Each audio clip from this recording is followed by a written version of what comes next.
제가 오늘 안경을 잘못 끼고 나와서 여러분의 얼굴을 잘 식별하지 못합니다. 성경을 읽다가 급히 나오는 바람에 독서용 안경을 그냥 끼고 나왔습니다. 저는 여기 보기가 좋은데 여러분을 얼굴을 식별하지 못하는 그런 또 뭐가 있습니다. 죄송합니다. 영광스러운 하나님의 나라에서 낮고 천한 우리 인간 세계로 오신 우리 주님께 동방 박사들처럼 경배드리기 위해서 이 자리에 나오신 염산가족 여러분에게 세상은 알 수도 줄 수도 없는 평강과 은혜가 충만하기를 간절히 바랍니다.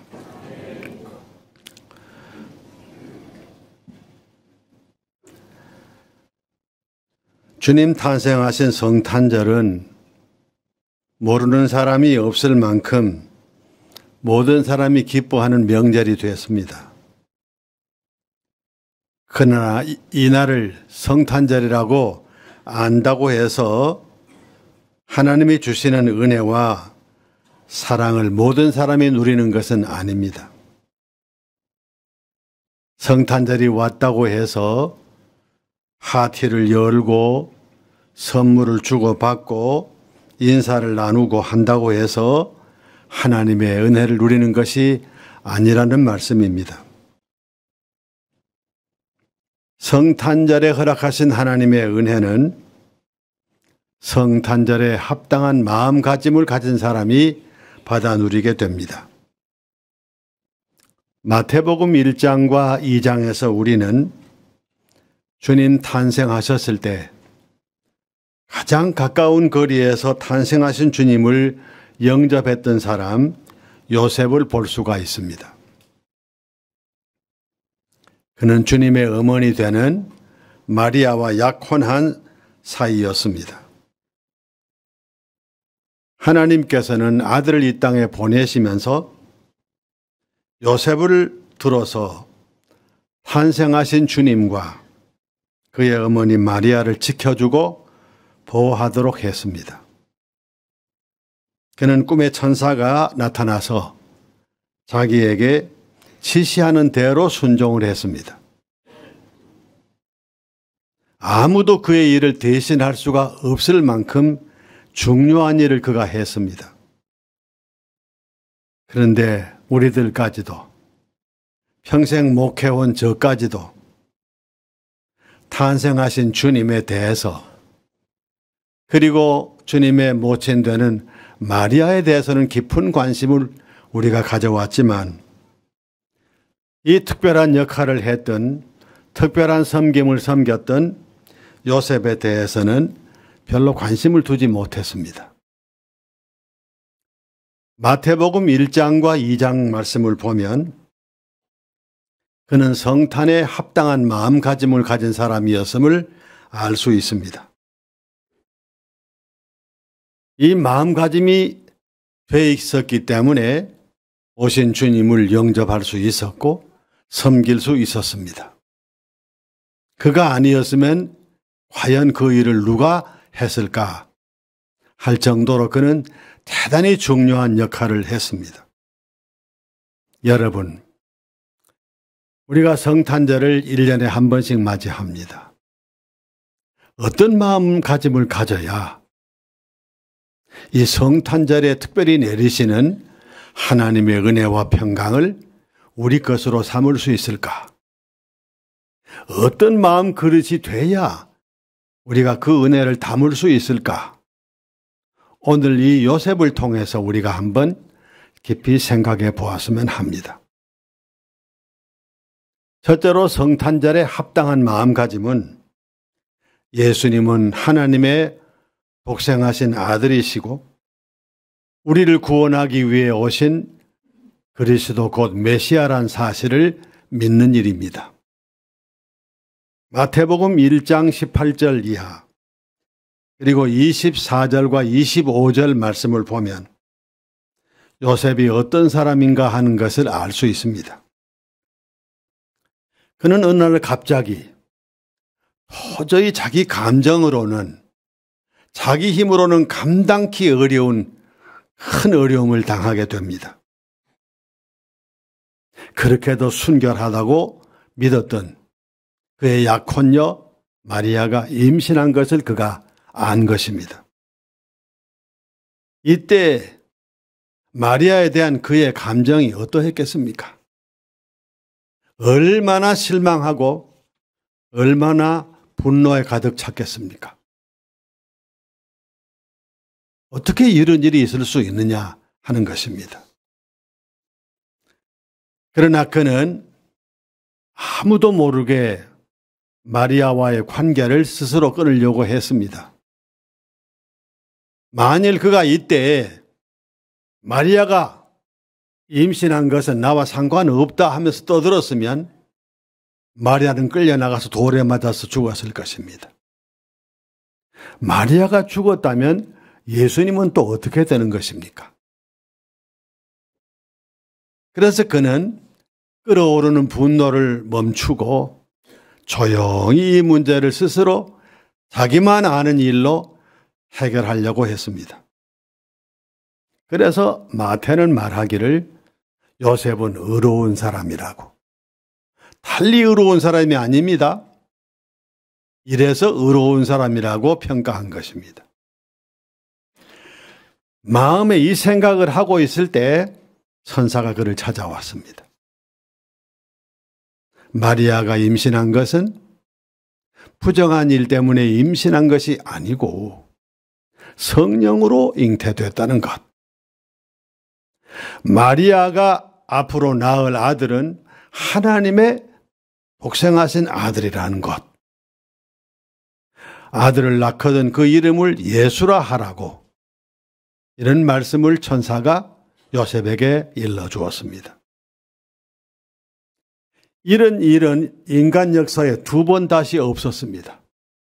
오직 한 번 있은 일입니다. 이 일을 그가 믿지 않았다면 어떻게 됐겠습니까?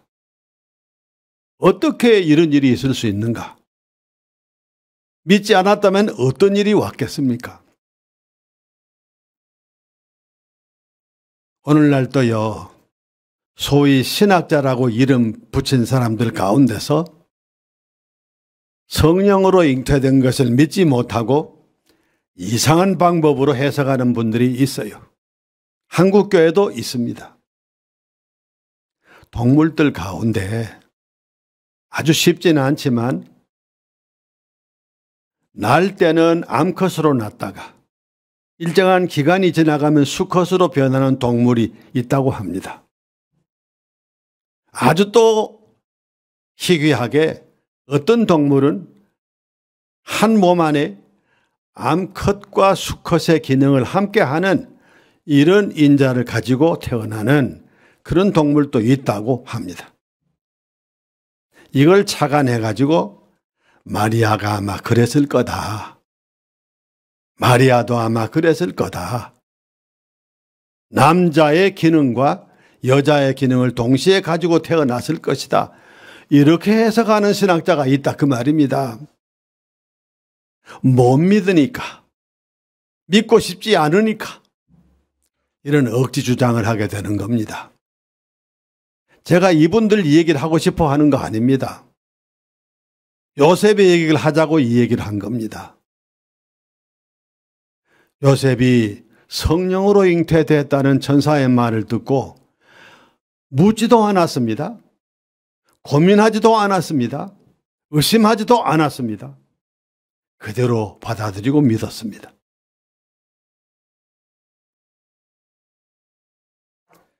우리가 성탄절마다 부르는 성탄 찬양 115장 기쁘다 구주 오셨네. 성탄절의 기쁨이 무엇 때문에 기쁨입니까? 무엇 때문에 우리가 기뻐하는 것입니까? 그 기쁨의 근원이 뭡니까? 하나님의 독생하신 아들이신 예수님이 우리를 구원하기 위해 이 땅에 인간의 몸으로 오셨기 때문에, 오셨을 뿐만 아니라 우리를 건지시기 위하여 십자가에 달려 죽으시고 우리가 예수님을 믿음으로 말미암아 구원받게 하셨기 때문에, 이 사실을 알기 때문에, 이 사실을 믿기 때문에 우리 기뻐하는 겁니다. 예수님 없는 기쁨은 그 진짜 기쁨이 아닙니다. 예수님이 없는 성탄절 기쁨은 그 성탄절과 아무 관계 없는 기쁨입니다. 성탄절의 기쁨은 이 땅에 오신 예수님이 하나님의 아들이시고 나를 구원하게 이 땅에 오셔서 가장 낮은 자리에 가장 천한 모습으로 오셔서, 그리고 십자가의 그 고통을 당하시고 죽으시고 우리로 하여금 그를 믿음으로 우리의 죄 문제를 해결하시고 구원하신 이 사실을 믿기 때문에 우리 기뻐하는 것입니다. 성탄절의 진정한 기쁨은 이것입니다. 우리 안에 이 마음, 이 기쁨이 있어야 성탄절이 진정한 성탄절이 될 수 있는 것입니다. 여러분, 오늘 우리 할 일이 있어요. 내 안에 다른 사람 생각할 것도 없어요. 지금 내 안에 이 기쁨이 있는가? 예수님 오심으로, 예수님 오셔서 죽으심으로, 성령님을 통하여 나를 예수님이 구주인 것을 믿게 하셨으므로 내가 구원받았다. 내가 하나님의 자녀가 됐다. 내가 천국 백성이 됐다. 이것을 믿는가? 믿고 있는가? 확신하고 있는가? 이거를 점검해 볼 때입니다. 성경에도 너희가 믿음에 있는가 스스로 살펴보라고 말씀을 했습니다. 가끔씩 살펴보아야 돼요. 내가 지금 확실히 믿고 있는가? 내 믿음이 말씀에 근거하여 확실히 믿는 믿음인가? 점검하라 그랬으니까요. 점검해야 됩니다. 오늘 우리가 이런 마음을 가지고 하나님 참으로 감사합니다. 주님 참으로 고맙고 감사합니다. 이 마음가짐으로 성탄절을 맞이하게 돼서 여러분 안에 하나님만이 주실 수 있는 땅의 평화가 아니고 땅의 기쁨이 아닌 하늘의 평화, 하늘의 기쁨이 충만하기를 간절히 바랍니다. 두 번째 성탄절에 합당한 마음가짐은 예수님과 동행하면서 살겠다고 하는 마음가짐입니다. 마태복음 2장 13절, 14절 말씀 보면 동방의 박사들이 별의 인도를 받고 주님 계신 베들레헴 마구간으로 와서 주님 앞에 경배드리고 돌아갔어요. 그때 천사가 나타나서 요셉에게 얘기합니다. 헤롯이 이 아기를 찾아서 죽이려고 한다. 그러니 너는 즉시 일어나서 아기와 그의 어머니를 데리고 애굽으로 가라. 가서 애굽에 이때 내가 돌아오라 말할 때까지 거기 있어라. 요셉은 즉시 일어나서 천사가 시키는 대로 했어요. 헤롯이 왜 이렇게 미친 듯이 예수님을 찾아 죽이려고 했느냐? 박사들이 헤롯 궁으로 가서 유대인의 왕으로 나신 이가 어디 있느냐고, 어디 계시냐고 물었기 때문에 그래요. 그래서 미친 사람처럼 예수님을 찾아서 죽이려고 한 겁니다. 찾지 못하니까 베들레헴 인근 마을에 있는 2살 미만의 모든 아기를 다 죽였습니다. 아주 포악한 왕이었어요. 다시 요셉으로 돌아옵니다. 자, 애굽으로 가라. 아기 예수님을 모시고 그 어머니와 함께 밤에 애굽으로 출발해서 갑니다. 만일 가다가 헤롯의 부하들에게 발각되면 어떻게 되겠어요? 살아남을 수 있겠습니까? 예수님은 물론이거니와 마리아, 요셉 한 것 없이 그 온 가족이 다 목숨을 잃었겠지요? 이 일이 그냥 가는 일이 아니고 목숨을 건 아주 모험인 것입니다. 이렇게 돼서 요셉은 주님과 동행하는 삶을 시작한 것입니다.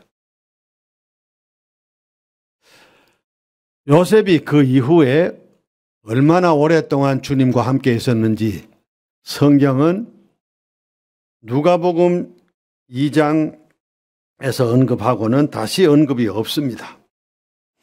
2장 51절에 보니까 예수님께서 12살 됐을 때 성전에 올라가서 성전에 있는 제사장들과 서기관들과 함께 여러 가지 말씀으로 토론하셨다. 그 기록 이외에는 요셉에 대한 얘기가 전무합니다. 어떻게 됐는지 우리 알 수 없어요. 성경의 저자들이 마태복음도 그렇고 마가복음도 그렇고 누가 요한복음도 그렇고 요셉에 대한 이야기는 이 이야기로서 끝이 나요. 다만 짐작하건대 예수님이 나사렛에서 목수일을 하셨을 거다. 그 이유는 요셉이 목수였기 때문에 다윗의 후손이지만 유대인들은 한 가지 기술을 꼭 가지고 있거든요. 그래서 왕의 후손이지만 목수였어요. 그래서 예수님도 공생의 전까지는 목수로 사셨을 것이다. 그렇게 우리 모두 짐작하고 있습니다. 그러나 누가복음 2장 51절 이후에는 전혀 요셉에 대한 언급이 없어요. 역사 무대로 조용히 그는 사라지고 말았습니다. 우리는 요셉의 이런 모습에서 성탄절에 합당한 마음가짐을 볼 수 있어요. 이 세상에 오신 주님과 더불어 동행하는 삶을 살아야 됩니다. 예수님 때문에 잘 되고 예수님 때문에 복받고 예수님 때문에 존경받는 그때는 물론이지만 예수님 때문에 손해보고 예수님 때문에 욕먹고 예수님 때문에 박해받고 심지어 예수님 때문에 목숨까지 바치는 그런 때까지도 우리 믿음의 선배들은 주님과 동행했어요. 제가 목회를 끝내고 여러 가지 일로 반성을 하는 중에 하나가요. 이 동행의 의미를 한쪽으로만 치우쳐 생각을 했습니다. 특히 연초에 되면 주님께서 이 한 해 동안 여러분과 동행하시고 여러분의 모든 삶을 지키시고 가장 매 순간마다 은혜 주실 것입니다. 그 얘기만 했어요.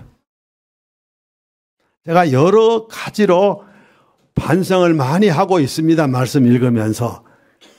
그 중에 하나가 이 동행의 문제입니다. 우리는 주님과 동행하면서 이 요셉이 그랬던 것처럼 주님 때문에 목숨 걸 각오를 가지고 주님 때문에 어려움과 고민과 고통을 당한 모든 상황을 다 예견하고서라도 변함없이 주와 동행해야 돼요. 주님이 나를 인도하시는 건 물론 우리에게 주신 놀라운 복입니다. 그런데 내 입장으로서는 그런 때도 동행하시며 나에게 은혜 주시고 복 주시고 사랑해 주시고 모든 어려움을 면케하시는 그때는 물론이지만 내가 예수님 때문에 손해보고 고통당하고 어려움을 당해도 난 주님과 더불어 동행해야 한다는 이 결단이 우리에게 있어야 돼요.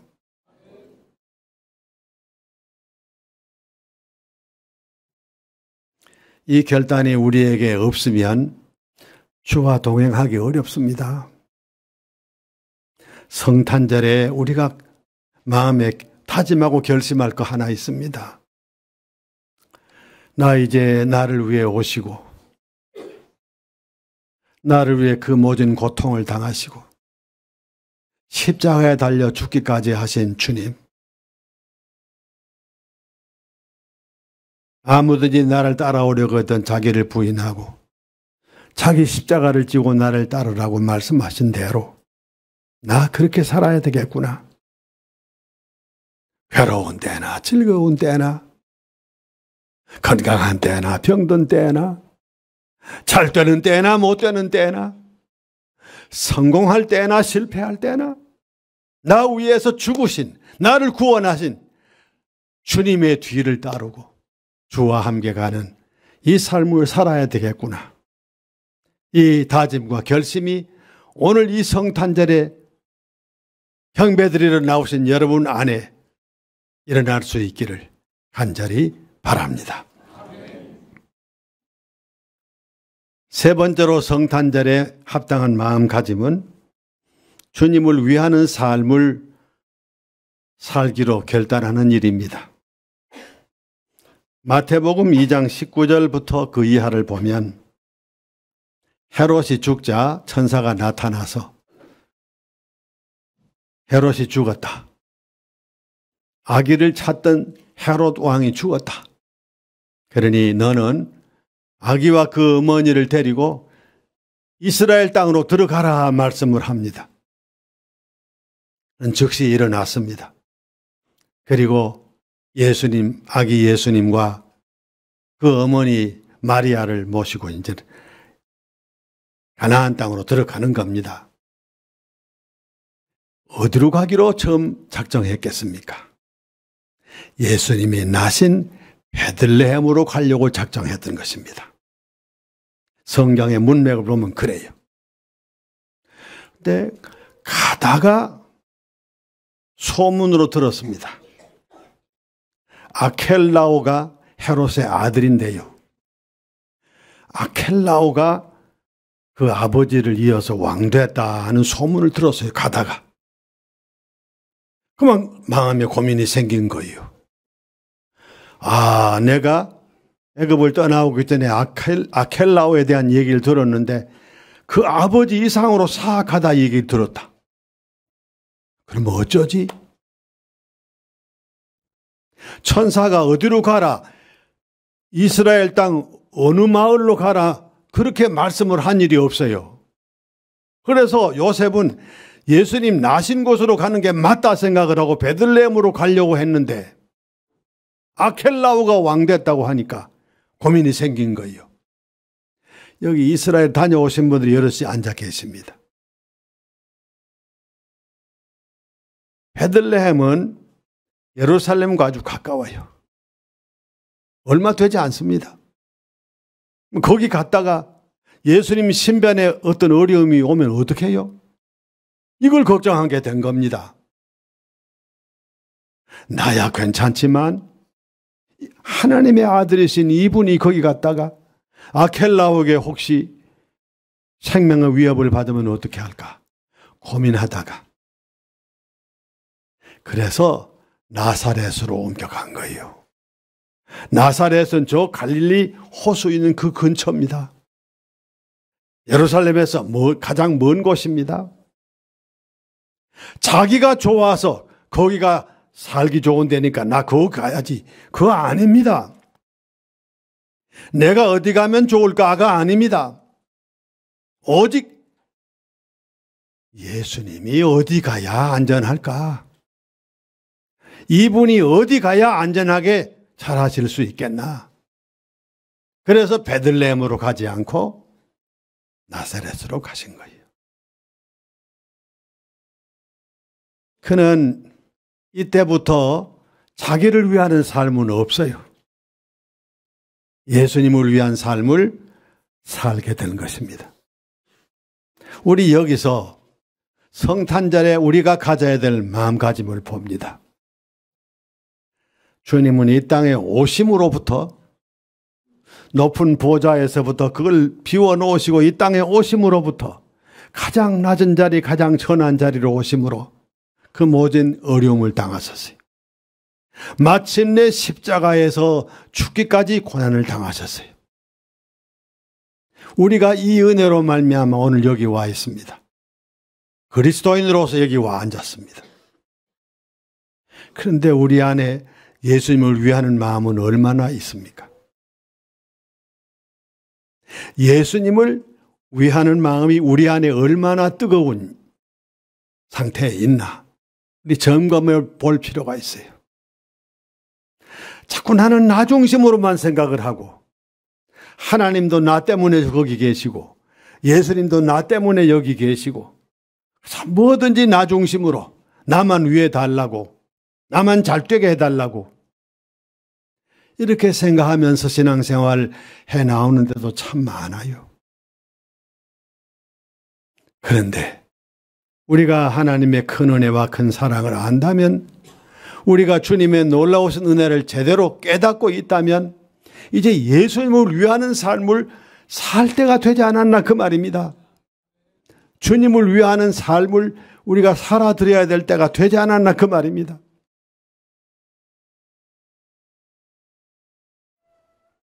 주님 겟세마네 동산에서 피땀 흘려 기도하시다가 악당들에게 잡히기 직전에 제자들에게 하신 말씀이 있어요.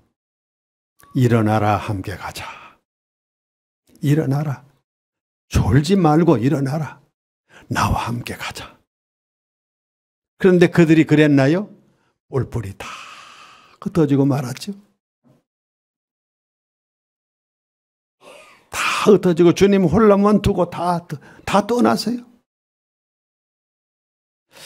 우리 그런 상태로 있지 않나. 우리 나만 생각하는 그리스도인 아닐까? 나는 어떤가? 좀 생각해 볼 때가 되지 않았나? 이런 생각을 해봐요. 요셉 그는 주님이 이 땅에 탄생하심으로 말미암아 자기의 삶은 없어지고 말고 주님을 위한 삶으로만 살아가다가 언제 어떻게 됐는지 성경에서 역사 무대에서 조용히 사라지고 말았어요. 요셉을 생각을 해보면 참 이분이야말로 성탄절에 합당한 마음가짐으로 주님을 영접한 사람이 분명하다. 이걸 깨닫게 돼요. 염성가족 여러분들, 우리가 주님을 믿는다. 우리가 주님을 따른다. 우리가 주님의 일을 한다. 그 의미가 무엇인지 오늘 주님 나신 이 날에 깊이 좀 생각해 볼 필요가 있습니다. 나만을 위한 것, 내 이익만을 추구하는 것, 내가 잘 되는 것만 바라는 것, 그건 정말 성숙한 신앙인의 자세가 아니지 않겠습니까? 처음 믿을 때야 우리가 뭘 잘 몰라서 내가 예수 믿으면 복받고 잘 된다 그러니까 내가 믿는다. 그럴 수 있습니다. 그럴 수 있어요. 그러나 우리가 신앙생활을 오래 해가면서 은혜 받았다고 하면서 이제부터는 우리가 삶을 전환해야 돼요. 삶의 방향을, 내용을 바꿔나가야 돼요. 그것이 참다운 주의 은혜를 받은 사람의 참모습인 것입니다. 성탄절 기쁨. 다시 원점으로 돌아와서 그 기쁨이 뭔지 우리 깊이 생각해 봅시다.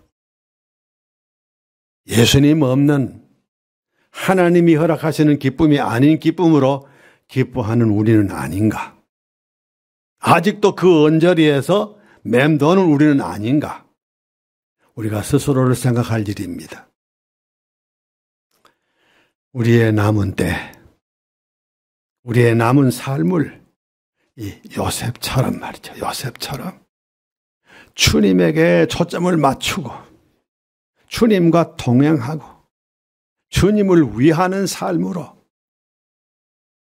나아가게 될 때 우리 안에 전에는 알지 못했던, 전에는 도무지 느끼지 못했던 하나님의 평강과 하나님의 은혜가 넘치게 됩니다.